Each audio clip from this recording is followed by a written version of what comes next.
à tous et à toutes, bienvenue sur Free Matin. L'ex-ministre des Finances, Komi Koutié, n'ira pas devant la Haute Cour de justice. Dans cette émission, nous reviendrons donc sur les circonstances du vote qui a eu lieu hier au Parlement. Les sports avec Larios Adjagbeno, bonjour dans un instant. Oui, bonjour Nadège. Nous parlerons handball. Oui, de l'actualité du championnat national senior 2018. Le bulletin matinal d'information sera signé Carles Ketomé, bonjour. Bonjour Nadège. Le vote des députés hier qui refuse de livrer Komi Koutié à la justice et les efforts du gouvernement Patrice Talon pour une année scolaire apaisée sont au menu de ce bulletin. Kader Achirou nous rejoindra donc pour la une des journaux et pour le débat sur Free Matin. L'horoscope du jour et quelques autres informations viendront meubler cette émission. Bienvenue, bonjour. Nous démarrons par les sports. Sport, championnat national senior de handball 2018. Le tableau des demi-finales de la phase finale est connu avec une grosse surprise, l'élimination de l'ASPAC. Oui, l'association sportive du port autonome de Cotonou, TAM, a été éliminée de la compétition sur tapis vert. L'équipe féminine portuaire a perdu par pénalité toutes ses rencontres 0 but contre 10 pour avoir aligné une joueuse non qualifiée. Conformément aux dispositions des articles 9 et 54 du règlement intérieur de la fédération a dû bouter dehors l'équipe portuaire. Et il faut dire, cela fait le bonheur de l'entente des forces armées béninoises qui a porté réserve contre la joueuse incriminée Rakietou Isaka, détentrice d'une licence délivrée par la Fédération nigérienne de handball. La joueuse épinglée écope d'une suspension de 6 mois assortie d'une amende de 25 000 francs CFA. Et il faut dire que les affiches de la demi-finale de la catégorie dames se présentent comme sur Flowers Entente, ASEC de Djougou, Azo Modèle de Porto Novo. Le classico est tant entendu entre Flowers et ASPAC n'aura pas lieu à cette édition. Donc, il faut dire que la fédération, la commission technique du tournoi a transmis le dossier au niveau de la fédération pour une enquête approfondie parce que sur la licence de la joueuse incriminée, sa ville natale est Ndali pour ce qui concerne la licence béninoise, alors que la licence qu'elle a de la fédération nigérienne de handball, elle est née à Niamey. Donc, on peut dire que l'affaire Écureuil-Cadet Gate a pesé lourd dans la prise de cette décision. Et il faut dire que les autres affiches chez les messieurs sont Flowers, Buff du Borgou, ASPAC, Association sportive du port autonome Homme, AS Canon de Porto Novo. Et il faut dire que dans l'état-major de l'AS Canon de Porto Novo, on espère passer le cap d'outsider cette année. Suivez Bernardin Botewa, un cadre de la formation porto-novienne et de son entraîneur Hercule Ressou. Ça fait 2 saisons que je suis avec AS Canon et ma joie est grande puisque la saison passée, pour ma première saison avec eux, on a été aussi jusqu'en demi-finale. Et cette saison aussi, on n'a pas démérité. Nous venons d'être qualifiés aussi pour la demi-finale. Et je suis vraiment en joie. Ma joie est grande.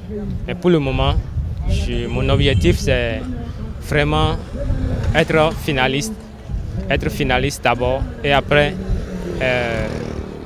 discuter le trophée. Pourquoi pas être champion? Vous n'êtes pas sans savoir que ça c'est l'objectif de toutes les équipes, aussi peut-être qu'elles soient. Ce serait mentir si nous vous disons qu'on n'a pas l'envie de nous retrouver en finale. Et par la grâce de Dieu et l'aide de mes joueurs, nous allons y travailler. Nous allons travailler pour qu'au finish déjà le samedi, si tout va bien, qu'on se retrouve déjà à l'équipe qui va nous rencontrer aussi en finale. Ça c'est notre souhait, on nourrit fortement cette idée-là. Et je pense qu'avec l'aide de Dieu, on pourra se retrouver là-bas. Les matchs de classement Larios Adjagbeno se déroulent également ce vendredi. Oui, au Palais des Sports du stade Général Mathieu Kérékou de Cotonou. Nous avons pour les 7e et 8e places Azotigre rencontre Abo Sport et chez les hommes. Pour le match de classement des 5e et 6e places, Flambeau d'Abomey rencontre Espoir chez les dames, tandis que ASEC de Djougou rencontre Entente des forces armées béninoises chez les hommes. Il faut dire que toutes ces rencontres vont se dérouler sur le plancher du stade du Palais des Sports, du stade Général Mathieu Kérékou de Cotonou. Foot à présent, tournoi de proximité. La 2e édition du tournoi de vacances dénommé Trophée de l'Unité va connaître son épilogue ce dimanche du côté d'Alada. Effectivement, Nadège, initié par Florent Adileou afin d'occuper la jeunesse aldrésienne au loisir sain durant les vacances, la compétition a recoupé cette année 12 équipes provenant de tous les arrondissements du chef-lieu du département de l'Atlantique. Le promoteur du tournoi et son parrain, Fréjus Akpanka, expose les objectifs du Trophée de l'Unité et résume le déroulement de la compétition cette année. L'affiche de la finale, et cette affiche opposera l'équipe Solidarité FC de l'arrondissement central contre l'équipe des artisans, les Aigles FC, le dimanche 16 septembre 2018 à 16h très précise. Et cela va se jouer à Alada, comme nous l'avons déjà dit tout à l'heure, de Togoudou, précisément sur le terrain qui est à côté de l'école primaire publique, le lieu qui a abrité la première édition et qui a abrité aussi la 2e édition jusqu'à l'étape où nous sommes actuellement. Et cette année, ce tournoi a réuni toutes les équipes qui ont l'habitude de participer à ce genre de compétition dans la commune d'Alada, presque tous les arrondissements. Donc nous avons commencé le 22 juillet passé et nous sommes actuellement à l'étape de la finale. Et c'est une compétition qui a été amplement disputée. Il y avait eu de très beaux challenges sur le terrain. Et en demi-finale, on avait eu l'équipe d'Ayou, de l'arrondissement d'Ayou, qui avait joué contre l'équipe de Solidarité FC d'Alada Sandre. Et de l'autre côté, nous avons eu Samouraï FC qui a joué contre l'équipe des artisans de la commune d'Alada. Nous avons prévu des coupes et des enveloppes, des maillots et des ballons pour les équipes qui vont gagner et même pour les équipes qui ne vont pas gagner. J'ai décidé de soutenir la jeunesse béninoise dans le domaine du football. Ça fait notre 2e édition. Ce qui m'a motivé est que pendant les vacances, les jeunes d'Alada n'ont pas une distraction. Je suis adrésien. J'ai fréquenté aussi à Alada. Aujourd'hui, je suis à Cotonou, mais de temps en temps, je fais un tour dans mon village.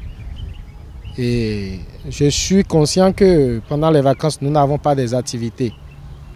Donc du coup, j'ai décidé de soutenir le football pour pouvoir regrouper la jeunesse, pour qu'on puisse partager un sport, pour que nous puissions avoir une distraction et pour nous occuper pendant les vacances. Voilà. Je suis prêt à accompagner les jeunes qui sont disponibles, qui sont disposés à jouer.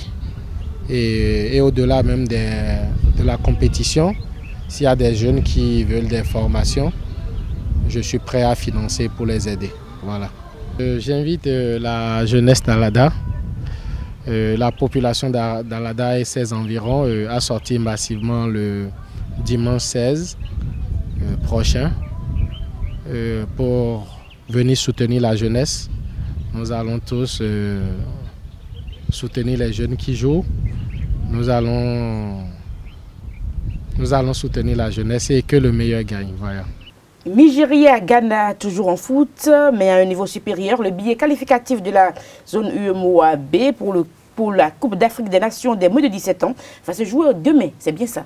Exactement, Nadège. En demi-finale, les jeunes Ghanéens ont battu mercredi dernier les Éléphantaux de la Côte d'Ivoire 2-1. C'est sur le même score que le Nigeria a dominé le pays hôte du tournoi qualificatif de la zone B de l'Union des fédérations ouest-africaines, le Niger. La finale va se dérouler ce samedi 15 septembre 2018 au stade général Séni Kouché de Niamey à 19h. Avant cela, il y a le match pour la 3e place qui va se jouer entre les perdants des demi-finales, la Côte d'Ivoire et le Niger. Merci à vous, Larios Sadjak Benon, pour toutes ces informations sportives. Bonne journée. Nous passons donc à la une des journaux et puis au bulletin matinal d'information sur Free Matin. La une des parutions de ce jour, Kader Achirou, bonjour. Bonjour à vous, Nalet Diwan, bonjour à vos chers amis internautes. Nous démarrons par le quotidien béninois d'information générale et d'analyse l'informateur qui titre ce matin en manchette: pour une rentrée scolaire apaisée, Talon paie toutes les primes aux ayants droit. Les subventions mises en place à temps, les enseignants espéraient 10 milliards de francs CFA. Talon en donne 12. La scolarité des filles prise en charge, toujours avec l'informateur. Rapport de la CPIA de la Banque mondiale, la gouvernance à Talon fort admirée. La nation, tout pour une rentrée 2018-2019 apaisée. Gouvernement et syndicats accordent leur violon. Et puis, toujours avec le Code national d'information, Haute Cour de justice, les députés autorisent la poursuite de 4 anciens ministres. Émergence Info. Deuxième session ordinaire de négociation gouvernement central. Le gouvernement tient la promesse d'une rentrée apaisée. 12 milliards 378 millions débloqués pour une très belle année scolaire. Toujours avec Émergence Info, remise de prix aux meilleurs élèves du collège clé de la réussite. Le professeur Omer Adandedjan célèbre l'excellence en milieu scolaire. Plus de 200 apprenants dotés de kits scolaires. La presse du jour. Pour une rentrée scolaire 2018-2019 apaisée, le gouvernement débloque plus de 12 milliards de francs CFA pour les enseignants. Débat sur l'énergie électrique à la télévision nationale, la SBE pour la sécurité et l'efficacité énergétique. Nous passons au quotidien La Priorité. Après les modules de classe construits dans tout Boycon, Luc Setondiatroko, à travers sa fondation, distribue 10 000 kits scolaires aux écoliers. Négociation gouvernement-syndicat en vue de la rentrée 2018-2019. Grande satisfaction de la part et d'autres, s'exclame La Priorité ce jour en deuxième titre à la une. Kini, poursuite d'anciens ministres devant la Haute Cour de justice. Le Parlement vote favorable pour les cas Simplice Kodjo, Valentin Agossou-Dianotin et Fatouma Amadou Djibril. Komikoutié sera poursuivi devant les juridictions de droit commun. Toujours avec Kini, positionnement sur l'échiquier politique national. Les partisans de Pascal Irénée Koupaki se concertent demain. Point média, vote de l'autorisation de poursuite d'anciens ministres. Les députés ont tranché. Komikoutié échappe au traquenard. Yaya, Djenonté, Fatouma Amadou Djibril et Simplice Kodjo, offert en holoscode. On était la voie de la raison. Je répète, vote de l'autorisation de poursuite d'anciens ministres. Les députés ont tranché. Komikoutié échappe au traquenard. Abouakar Yaya, Valentin Djenotin, Fatouma Amadou Djibril et Simplice Kodjo offert en l'holocauste. On était la voie de la raison. Et puis la nouvelle conscience veut relancer sa machine. Pique, cela fait une éternité, s'exclame le confrère. Le confrère de la matinée à présent, poursuite d'anciens ministres devant la Haute Cour de justice. Les députés dénoncent une procédure biaisée contre Komikoutié et votent non. Djenotin Valentin, Fatoumata Djibril, Kodjo Dossou Simplice, Abouakar Yaya doivent s'expliquer devant la Haute Cour de justice. Nous restons avec le confrère de la matinée suite aux différentes démarches d'intimidation et de persécution des organisateurs de l'initiative de Niki. La CDD Bénin appelle le peuple béninois à l'unité et au rassemblement. Le grand jury rapport du CPIA sur le Bénin, les réformes structurelles et d'assainissement du président Talon, salué deuil au Ghana, obsèque solennel de Kofi Annan, ancien secrétaire général de l'ONU, des précisions à la page 10 de l'apparition du jour de le grand jury. Le nouvel observateur, dossier Haute Cour de justice, Komikoutié épargné, il y a Garba, Valentin Djenotin, Fatouma Amadou Djibril, livré à la Haute Cour de justice. La vengeance ne saurait remplacer la lutte contre la corruption, d'ici le député Guy Dossou Mitokpe. L'actualité, création de la Société des aéroports du Bénin, un levier pour la mobilisation des financements pour le développement des infrastructures aéroportuaires. Les pharaons, circulation des biens culturels entre le Bénin et la France, mise en place du comité chargé de la coopération muséale et patrimoniale. Après 100 jours de fonctionnement, le bilan de la nouvelle justice constitutionnelle passé à la loupe. Libération. Comité pour la restitution des œuvres d'art spoliées, le retour des biens culturels du Bénin, bientôt une réalité, et puis transport aérien au Bénin, une société aéroportuaire pour rendre efficiente la gestion. Palabre au quotidien Actualité nationale, le PVR de l'autre nous adhère aux réformes du code électoral. Leader du jour, rapport CPIA de la Banque mondiale, le Bénin classé 9e sur 38 pays de l'Afrique. Les efforts de la gestion de talent portent leurs fruits. La dépêche demande de poursuite judiciaire à l'encontre de l'ancien ministre Komi Koutié, carton rouge pour l'exécutif.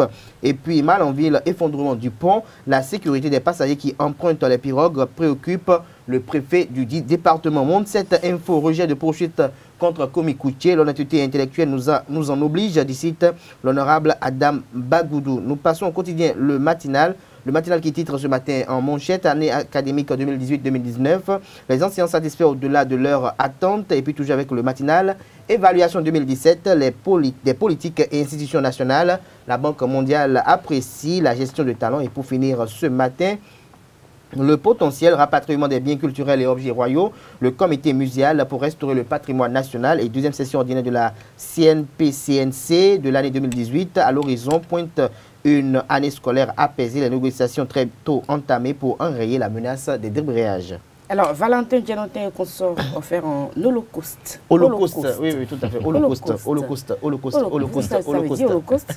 Ça veut dire quoi Un sacrifice. Sacrifice, voilà. Sacrifice au cours duquel l'offrande est entièrement consumée.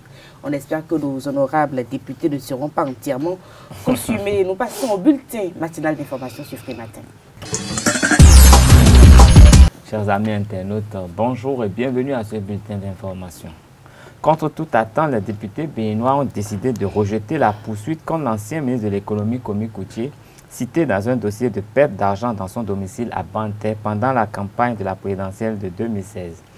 Des sources ont déclaré que le vote s'est soldé par le résultat de 78 voix contre et 3 pour. Par contre, 4 autres ministres de l'ancien président Yahi Boni n'ont pas eu la même chance. Ainsi, Simplice Dossou Kodjo, Valentin Dianotin, Fatoumata Amadou Djibril et Aboubakar Yaya vont devoir se présenter devant la Haute Cour de justice du Bénin.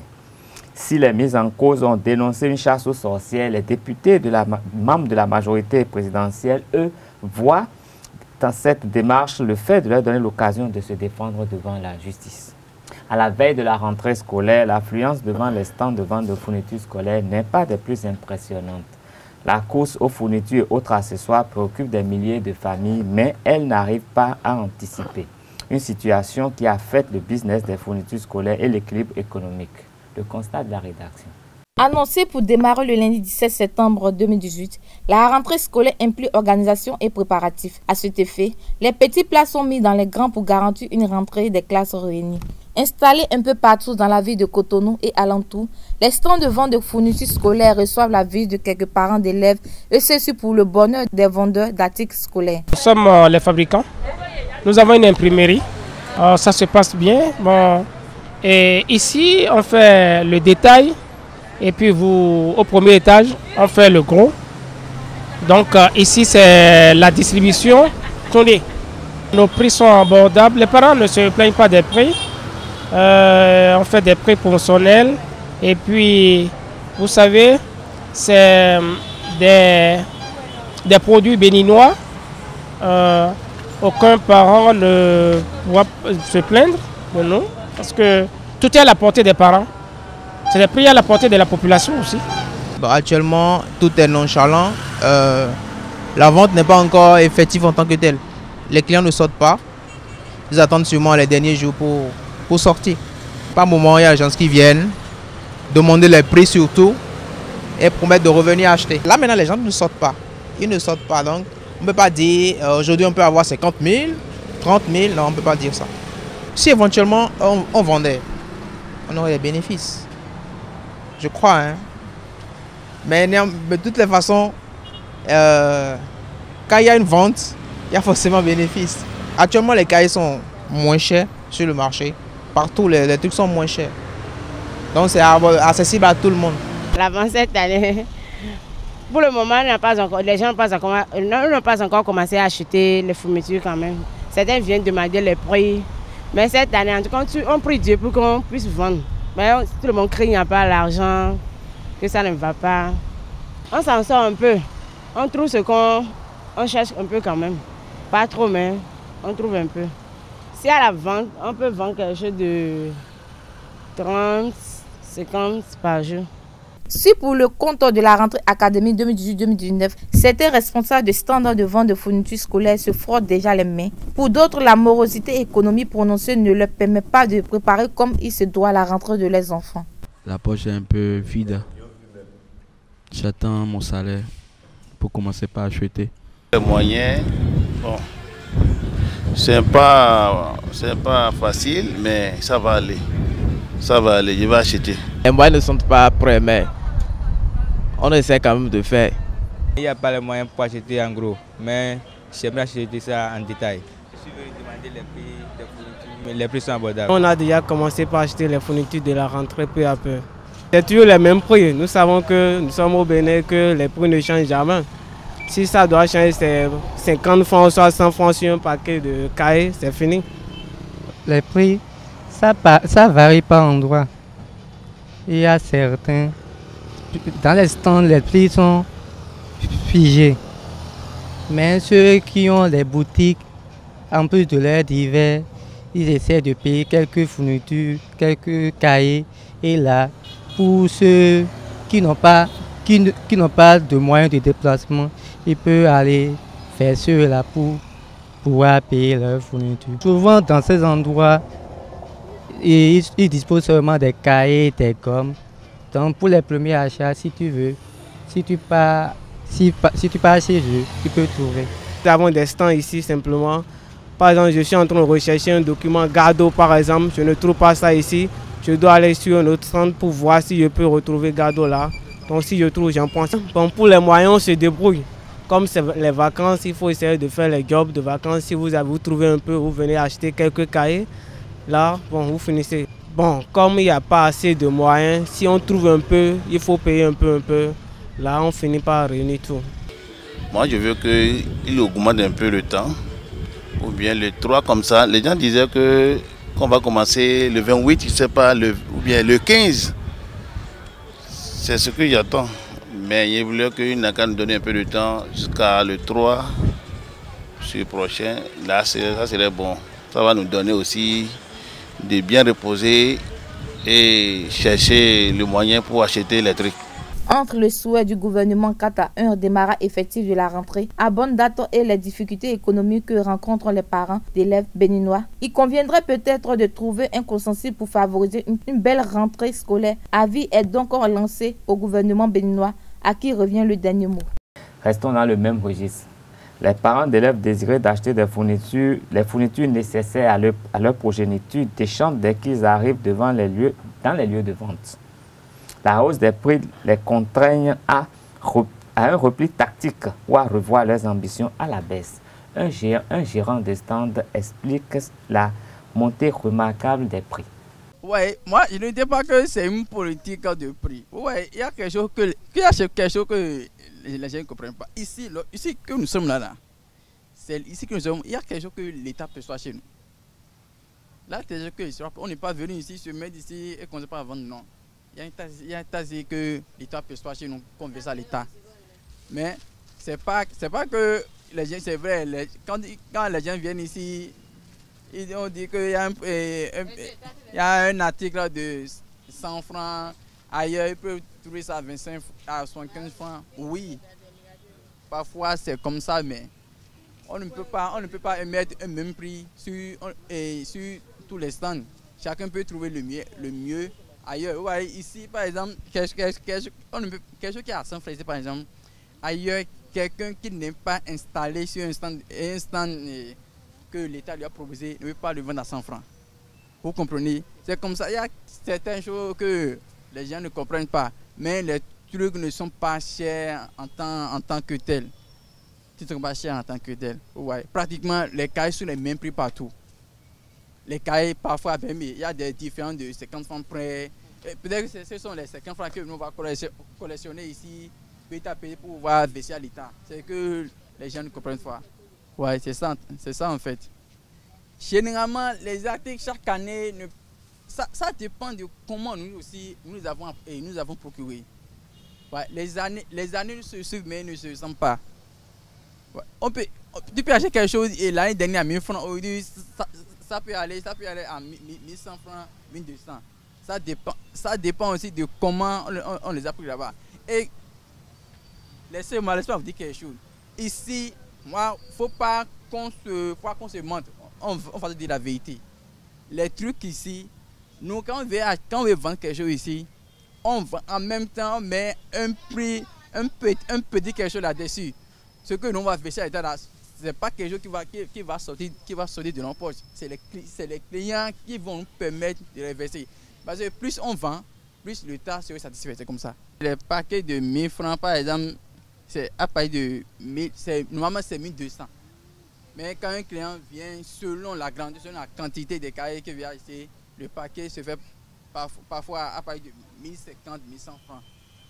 Mais quand la quantité est extrêmement importante, on fait le paquet aussi à 1000 francs. Toujours dans la perspective de la rentrée scolaire 2018-2019, le gouvernement béninois injecte plus de 12 milliards dans l'éducation pour garantir une année scolaire apaisée. Les prévisions budgétaires prévoyaient au titre de l'année 2018-2019 la somme de 10 milliards de francs CFA selon une répartition bien définie. Le gouvernement de Patrice Talon joint l'acte à la parole. L'ayant promis à la fin de l'année académique écoulée, il vient de mettre à la disposition de l'école béninoise une carrière de 12 milliards 378 millions de francs CFA. Un montant de 2 milliards 112 millions 400 000 francs est déjà débloqué pour les primes de rentrée, de travaux de nuit, d'incitation pour les zones d'accès difficiles, de rendement, de journées pédagogiques et de gratification aux enseignants du ministère de l'enseignement secondaire, de la formation technique et professionnelle. En dehors du Bénin, la Cour pénale internationale décide d'abandonner 2 charges contre l'ivoirien Blé Goudé avant la reprise du procès en octobre prochain. Ndrid Claver, l'un de ses avocats, estime qu'il s'agit d'une évolution notable dans le procès de l'ex-président Laurent Gbagbo et son ministre.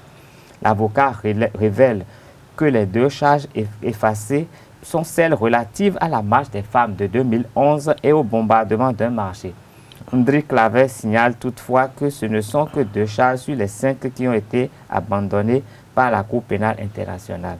Il en conclut que c'est une bonne lecture que le procureur vient de faire, un acte qu'il aurait dû poser depuis longtemps à son avis. Pour finir, pour la première fois, un film de l'industrie cinématographique nigériane, Lionheart a été reprise par la société américaine Netflix. La société américaine proposant des films et des séries télévisées en flux continu sur Internet. Le montant de la transaction n'a pas été dévoilé par les 2 parties, affirment plusieurs sites d'information nigériens. Le géant du streaming a acheté les droits mondiaux de Lionheart, un film sur les épreuves et les tribulations d'une jeune femme qui tente de sauver la compagnie de transport de son père endetté au cœur d'une industrie dominée par des hommes. Lionheart vient d'être présenté pour la première fois au Festival international de films de Toronto au Canada. Merci pour votre attention. Restez fidèles à Vis-à-Vis TV. Merci à vous, Carlos Kitoumé. Nous passons au débat sur Free Matin. Le débat sur Free Matin, direction Parlement, nous avons tous suivi le vote qui a eu lieu hier du côté de l'Assemblée nationale. Finalement, Komi Kouché n'ira pas devant la Haute Cour de justice. Kader Achirou. Effectivement, les députés ont décidé de ne pas envoyer devant la Haute Cour de justice l'ancien argentin national Komi Kouché. Alors, depuis hier, les commentaires vont bon train. S'agit-il véritablement d'un vote en toute, je dirais, autonomie ou peut-être d'un vote sympathique quand on sait un peu les amitiés et les affinités que cet argentin national avait par le passé avec la plupart de ses députés. Nous vous en souviennent, les différents votes du budget de l'État qui ont été procédés au niveau de l'Assemblée nationale. Et il paraissait parfois comme le seul argentin national qui est passé avec un vote à l'unanimité. Et donc, on estime que c'est pour certains, quand même pour certaines voix, c'est un vote qui a été effectué pour ne pas essayer d'enquiquiner quelqu'un. Dans le même temps également, il y a eu quand même des arguments percutants qui ont été évoqués parce que l'argent qui est perdu ou qui est déclaré perdu n'est pas de l'argent de l'État, c'est c'est des frais de campagne. Et donc, on estime que cela ne regarde pas véritablement les députés. Si c'était de l'argent du trésor public, alors on pouvait peut-être chercher à savoir comment ça s'est passé. Mais si c'est de l'argent de campagne, il relève alors de celui qui a octroyé ses fonds pour des frais de campagne, de pouvoir le traîner peut-être devant la juridiction de droit commun. Et donc, à ce niveau donné, nous pouvons accepter également de voir les choses telles que les députés l'ont vu. Je pense que ça donne également l'opportunité aux uns et aux autres d'arrêter les spéculations inutiles qu'ils font sur les réseaux sociaux, comme quoi le régime du président Patrice Talon est contre Komi Koutié, le régime du président Patrice Talon a une dent contre Komi Koutié et veut peut-être tuer dans l'œuf une candidature pour 2021. Quand on sait la majorité écrasante que le président Patrice Talon a au niveau de l'Assemblée nationale, quand on sait aussi l'amour que ces députés du BMP ont pour le leader charismatique qui est Patrice Talon, on sait que si véritablement Patrice Talon en avait contre Komi Koutié, il y aurait eu un vote avec une majorité écrasante. Et donc, je pense que ce vote qui a été fait hier, qui est un vote historique, permet aux uns et aux autres de pouvoir fermer la porte à la polémique et de pouvoir maintenant penser véritablement au développement et savoir que les députés du BMP ne font pas des votes mécaniques, mais parfois des votes en toute objectivité. Au-delà, en ce qui concerne le cas de Valentin Agassou, Djanontin et Abouaka Yaya, les députés, les mêmes qui ont décidé que Djanontin et que Koutié n'y aillent pas et qui ont décidé qu'ils y aillent, on dit quand même qu'il est temps qu'eux y aillent pour laver leur honneur et ce, pour leur réputation et également pour la volonté manifeste du régime en place de vouloir lutter contre la corruption et l'impunité. Donc je pense qu'à ce titre donné, nous ne pouvons qu'espérer qu'il y ait une justice, pas à double vitesse ni à triple vitesse, mais une justice équitable, une justice en toute autonomie, qui sera indépendante du pouvoir exécutif pour que véritablement le droit soit dit et que si quelqu'un a véritablement pris de l'argent, qu'il soit inculpé. Et je finirai mes propos par ce fait qui est quand même assez inquiétant et parfois je dirais même interpellant pour les uns et les autres, qu'on ne comprenne pas que depuis que les députés qui sont au Parlement, qui ont été des anciens ministres de Boniaï, il n'y a que ceux du BMP, petit BMP, c'est-à-dire de la minorité parlementaire, qui sont tout le temps indexés, alors qu'il y en a d'autres aussi au niveau de la majorité, peut-être dont les noms sont cités de part et d'autre, peut-être dans certains dossiers, et qu'on aimerait aussi voir aussi laver leur honneur aussi. Donc je pense que nous espérons que les députés aussi, les jours à venir, feront preuve de patriotisme, feront preuve également d'objectivité et non de subjectivité en essayant un peu, puisqu'ils veulent que leurs collègues aillent laver leur honneur, il est temps aussi que c'est parmi eux aussi, dans leur rang aussi, d'autres aussi aillent laver leur honneur pour que véritablement on ne parle plus d'une justice à double vitesse, qu'on n'ait plus de soupçons sur la justice béninoise et qu'on n'ait plus de soupçons sur la lutte, je dirais, contre la corruption assez objective que mène le président Patrice Talon. Merci à vous, Kader Achirou. Alors, Carles Kitone, il paraît qu'il faut faire attention à quelqu'un qui aime jouer au jeu de dames. Et on sait que le président aime bien ce jeu, donc il faut faire très attention. Ça peut être un vote piège aussi. Il est encore plus dangereux de jouer avec quelqu'un qui joue au jeu d'échecs. Au jeu d'échecs, voilà, au jeu d'échecs, pas le jeu de dames, le jeu d'échecs. Bon, moi, je me dis que le vote d'hier nous permet quand même d'apprécier un peu ce qui se passe au niveau de l'Assemblée nationale. Je crois qu'il est très judicieux d'avoir pris cette décision en ce qui concerne Komi Koutié, dans la mesure où c'est des fonds qui ne sont pas directement liés à la gestion des affaires publiques, mais la gestion d'une candidature pour une présidentielle. Et on aurait même tout fait de ne pas porter cette affaire à ce niveau-là et de la gérer autrement. Parce que ça a juste donné un coup de publicité pour Komi Koutié qui est bien à l'aise quelque part aux États-Unis et qui en a profité lui aussi pour venir faire son show, un show médiatique. Et quand on passe aux 4 autres qui sont aujourd'hui confrontés à la justice béninoise, je crois, et moi je l'ai toujours dit, il faut bien commencer quelque part, il faut bien qu'ils le fassent. D'abord pour que les autres Béninois sachent qu'en disposant, comme on le veut, du bien public, on peut être appelé à en répondre. On peut être appelé à justifier ce qu'on en a fait. Et secondo, pour que ceux-là même, ils s'inquiètent un peu de ce qu'ils ont fait du bien public. Et que tous les autres qui ont eu à gérer les biens publics puissent eux-mêmes passer en revue ce qu'ils ont eu à faire et commencer à s'inquiéter eux-mêmes. Et ben, pourquoi? Aujourd'hui, il y en a 4. Mais il n'y a pas 4 députés à l'Assemblée qui ont géré les affaires publiques. Qu'ils soient de la majorité ou de la minorité parlementaire, une chose est sûre. Du petit BMP ou du grand BMP. Voilà, moi, qui qu'ils soient, il faut qu'ils sachent que dès que la justice s'intéresserait à l'un de ces dossiers, ils seront appelés à répondre de leurs actes. Ils seront confrontés à la justice béninoise. Et je crois que c'est tout heureux que ça commence quelque part. Et nous espérons que beaucoup de ces dossiers vont quand même connaître un épilogue, leur épilogue avant la fin de leur mandature. Parce que quand ils seront partis, l'interprétation serait encore tout autre. Mais moi, mon souhait, c'est que la plupart de ces dossiers s'ouvrent maintenant, pendant qu'ils sont encore là-bas, et que ce soit vidé par la suite. Peut-être que ça jouera sur leur désir d'être candidat ou non aux prochaines législatives, mais que ce ne soit pas pris comme une chasse aux sorcières quand ils auraient fini d'être aux affaires. Donc, moi, c'est le souhait que je c'était même au niveau de leur campagne oui, parce que ça peut jouer sur leur cote de popularité dans leur région, dans leur fief et dans leur localité. Et bien, pour moi, je trouve que c'est tout heureux et espérons que la justice puisse aller au bout et qu'il y ait une continuité dans ce cas pour que tous les cadres béninois, qu'ils aient été députés ou pas, puissent chaque fois être appelés pour répondre de ce qu'ils font de l'argent public. Parce qu'il faut avouer que c'est un privilège d'être agent permanent de l'État. Le nombre d'agents permanents de l'État est très infime par rapport à la population béninoise. Et c'est les efforts communs des Béninois qui permettent de les mettre dans les conditions dans lesquelles ils se retrouvent. Donc, il faut qu'ils reconnaissent qu'ils sont des privilégiés par rapport aux autres qui n'arrivent pas à accéder à la fonction publique et qui respectent le bien commun. Et sinon, il peut avoir grincé des dents quand nous allons leur demander des comptes. Kader Achirou, n'oublions pas que d'un côté, il y a un certain Togono qui est bien quelque part. Et est-ce que ce vote-là n'est pas également un vote piège? Parce qu'on pourrait retrouver un Komi Kouché devant... la criette. Devant la criette.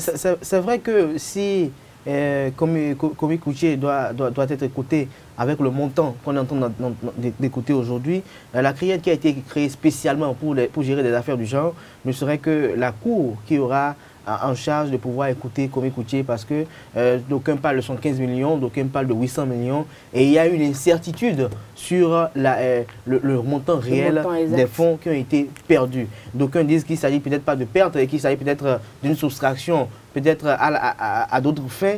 Il y a un véritable embourguillot qui s'installe au niveau de cette affaire. Et donc, peut-être elle mérite d'être élucidée, parce que ce n'est pas l'argent de l'État, comme l'a dit un député de la majorité parlementaire.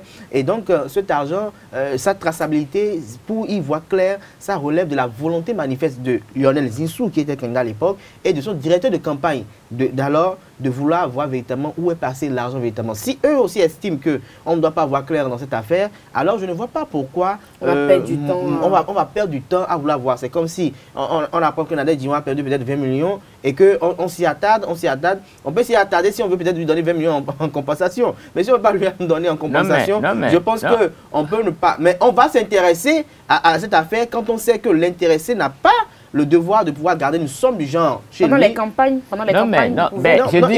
Il faut noter le fait qu'on va peut-être sortir l'argumentaire selon lequel c'était trop exorbitant pour une campagne électorale, à son niveau donné et autres. Mais je pense que les campagnes présidentielles passées étaient des campagnes où beaucoup d'argent ont circulé. Et ça, c'est une lapalissade. Il y avait une limite à ne pas passer.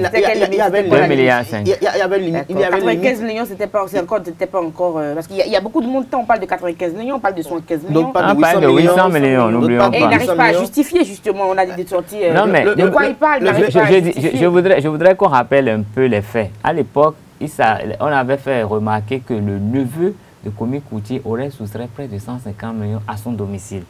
L'affaire avait commencé par là. Il avait été mis à la disposition de la police.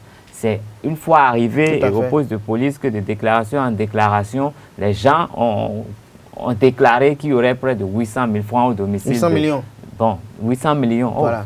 au domicile de Komi Kouché. Et c'est comme ça que l'affaire est arrivée au niveau de l'opinion publique. Et ça a continué de faire des vagues jusqu'à présent. Donc, si un jeune homme a été quand même appréhendé par la police dans ce dossier, il est normal que le dossier soit vidé devant les juridictions compétentes. Donc je pense que le procureur Gilbert Ruiz Tokbono va s'autosaisir peut-être de cette affaire et permettra maintenant s'autosaisir c'est pas maintenant, de tout temps le procureur a le droit de s'autosaisir de certaines affaires. Ils aiment maintenant le faire beaucoup plus depuis que la rupture s'est installée. On le constate tout, c'est pas caché. Dans cette affaire, pour ne pas que ce soit comme Carles qui l'a relevé tout à l'heure, une affaire qui avait quand même pour finalité peut-être de permettre à Komi Kouché de s'exhiber un peu et de faire un peu merci à vous, Kader Achirou Carles qui tombait, c'était le débat sur Free Matin. C'est sur le débat justement que nous bouclons cette émission matinale que nous avons eu du plaisir à vous présenter. Portez-vous bien, excellent week-end en compagnie de nos programmes. Au revoir.